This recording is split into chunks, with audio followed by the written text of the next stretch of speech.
With that, I'll have Amanda come up and talk about Think Design and the desert experiences that they've designed. Thank you all for the opportunity to be here. Thank you, Mia-Lane, and to the council as well, and to everyone else who's here. And thank you for the opportunity to work with you all on this superb project. This is a genuinely collaborative project with Scottsdale that has really inspired us to design something that can truly interpret the desert for many people. And the discussion around this project really has moved us to consider the value of what we preserve and why, and how we as designers can best contribute to a world in which future generations will also protect and nurture the environment. At Think Design, we've been working on experiences that really open our eyes to our innate connection with nature over many years, and I think with increasing understanding of human potential in this transforming world. We often talk about the fact that humanity has never been better equipped to deal with the future, and yet at the same time, we have never been, for many of us, have never been more disconnected from our natural environment. But humanity is waking up and seeking a new pathway for sustainable living in tune with our natural ecosystems. And this is a movement of knowledge building. It recognises the need for transformative change, and it's what we're seeing now. We're seeing it in renewable energy, we're seeing it in the protection of biodiversity, we're seeing it in the development of urban environments, and a realisation that it's motivated through our profound innate connection with the natural world around us. For lots of people, the desert is daunting and unknown.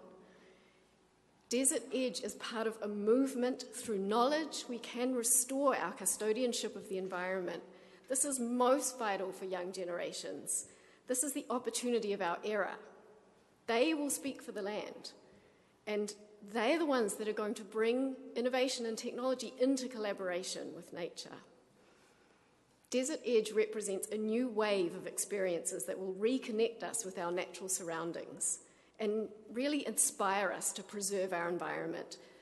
And locating the centre in the preserve means it becomes a way to read and experience the desert that establishes familiarity and stewardship. And this is so vital, particularly for arid lands and for desert cities. The new desert city is a place where water supply and cooling are smart and efficient, where nature exists and interweaves to support our human needs, and where we support the critical needs of ecological systems. And this is all knowing the edge. Encounters, discovery, global insights, and education. That's what the edge stands for, and that is what inspires our design. So today I just want to look really briefly at a selection of the experiences that we've developed and really how they can demonstrate a place for both learning and for fun as well. A huge part of the project for us has been working closely with John Sather on the architecture, and what we really wanted to have, and you can see in the design here, is a kind of open circulation so that people can flow in a fluid and open way through these experiences, so they can walk from one thing inside one environment to the outdoors. And that is both so that they can have a real sense of proximity with the natural environment around them, but also so that we can have a really wonderful programmed space throughout, so that you will encounter educators, scientists, storytellers in those open spaces. And this is all about creating a series of ways to interpret that environment around you. And we're also really inspired by the features of the landscape around us. And we wanted to create something that would be designed very much in respect, with respect for those features, that would frame them and enhance them, and really give us a way to read the desert more thoroughly. So each of the pavilions that you can see here, connected with these outdoor areas, looks out at its own unique view of the landscape. And, you know, for many people coming for the first time, the desert can look like one place, but we know it's not. We know how diverse it is, and that's our job, is to really unpack all of that meaning. So each pavilion theme also takes its cue from the landscape features, and inside each one, as I'll show you in a moment, the experience is really fully integrated with what you can see outside. And we describe it as kind of providing a lens for understanding what it is that you're seeing.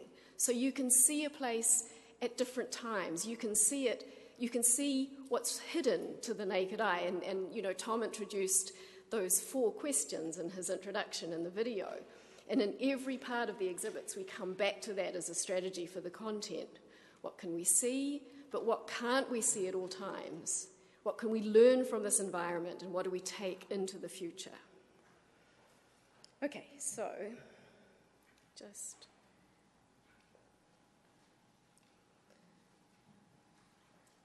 this is just a little animation. You saw a little bit of this before, of what we call the pod space, which is an immersive theatre that we imagine a lot of people will probably come to as their first part of the experience.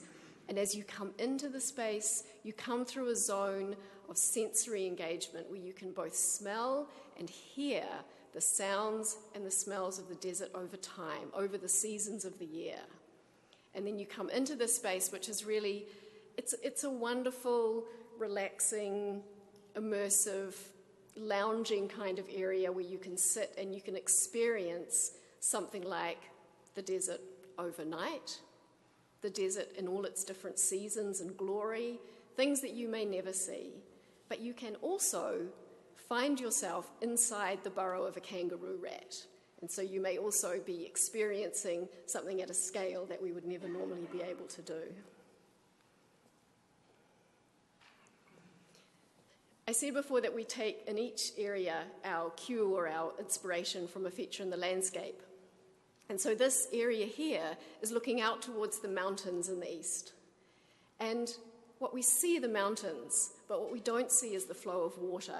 And so in a way, the whole theme of this area is to understand the relationship between what is above, what is on the ground, and what is below. And we take our inspiration from the Salt River Pima Maricopa community for that theme in this area, really understanding how those 3 spheres work together.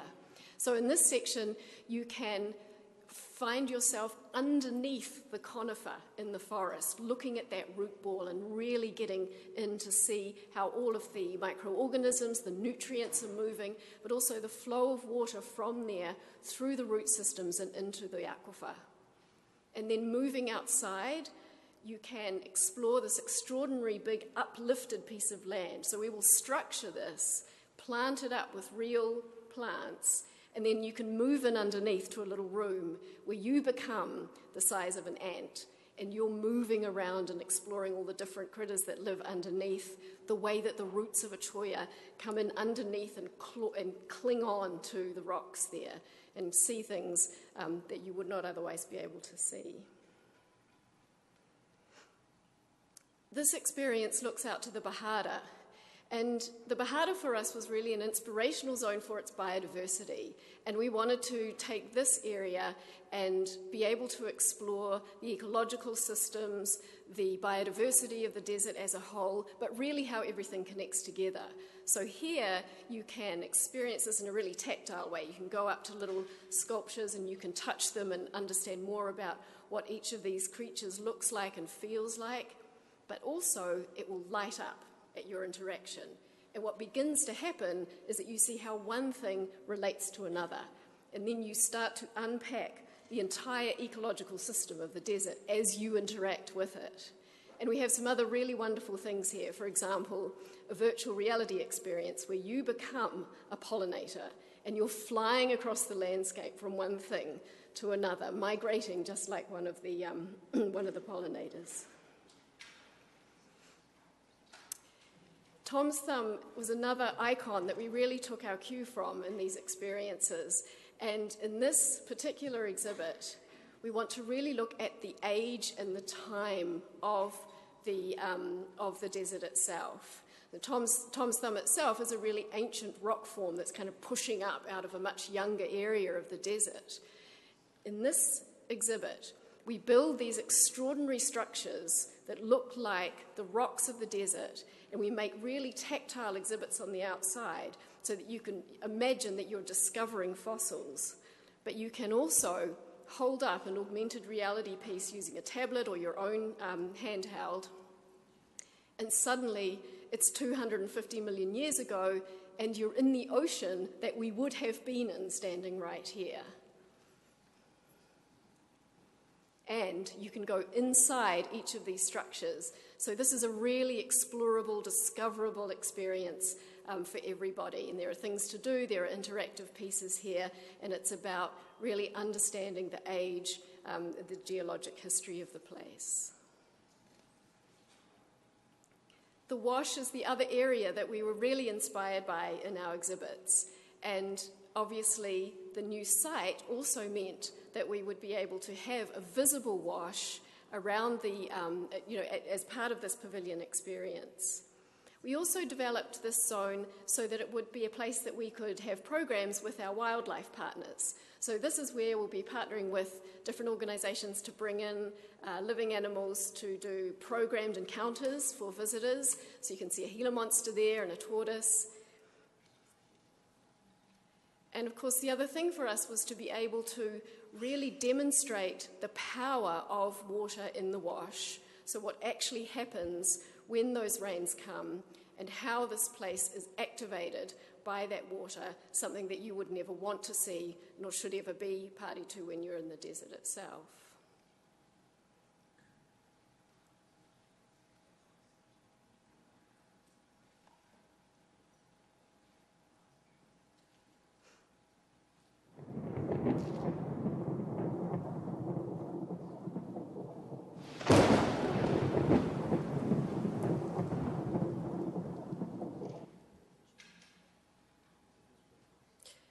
In a number of places around the experiences too, we have these so-called time windows, and this is just another opportunity for people to be able to look out through a little view scope into the real landscape, and using augmented reality, we can give people a sense of what it would look like at different times of the year and different seasons, different times of the day. Again, so always trying to create a way for people to see more than they can see with the naked eye.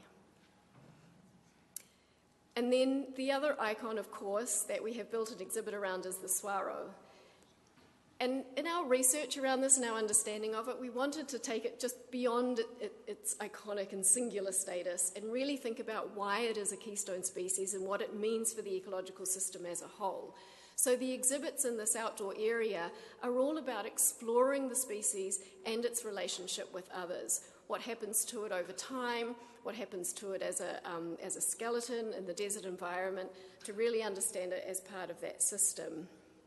And we also thought it would be really interesting to take the magnificent specimen that's on the site and to develop something around it that would make a kind of a sundial out of the saguaro. So what we want to do here is, using light and shadow, is to be able to mark particular times of the year, like the solstice, for example, but also set up some other really interesting sculptural pieces here that we would use the sunlight to create beautiful shadows on the ground of animals that would be really unexpected.